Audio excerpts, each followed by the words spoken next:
Growing concern among politicians about the gap between the lifestyles of most Chinese people and those of the wealthy elite. While a coal baron from Shaanxi province recently spent $1.5 million on a rare dog, at the same time, net income for many rural citizens is around $900. Anxious that such stories could fuel growing resentment, the government has unveiled a ban on outdoor adverts that make reference to the emperors or seem to worship foreign countries. Words like supreme, royal and luxury will no longer appear on billboards from today. France 24's Beijing correspondents report. The Chinese are getting richer, and keeping pace are advertisers trying their best to get the newly wealthy to part with their newfound cash. However, with much of China still living in abject poverty, the government is getting worried that lavish outdoor adverts are highlighting the growing income divide, and they've just introduced a ban on extravagant advertising in Beijing.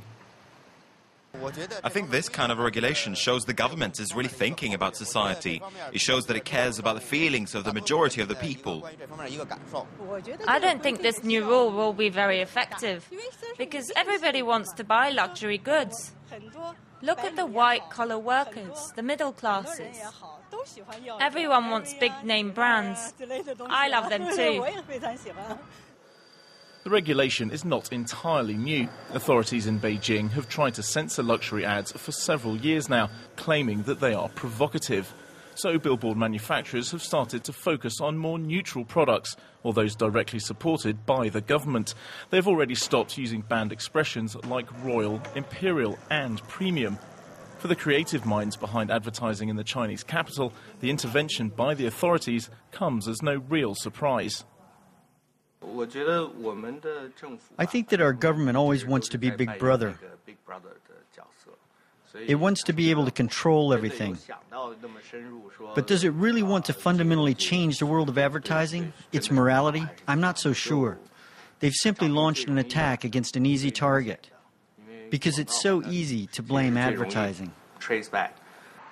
This return to Puritanism is not a new phenomenon. The government of Hu Jintao and Wen Jiabao has always looked for ways of rallying the Chinese people to the Communist Party by emphasising social harmony and personal virtue.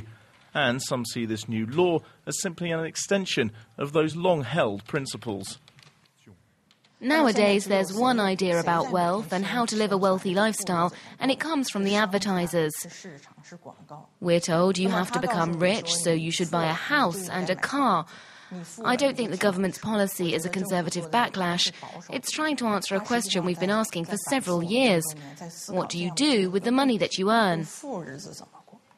Advertisers now have to try to be more discreet, more subtle in the way that they try and market products, trying to pass on the same message without the controversial language. Well, for more information now on that ban on luxury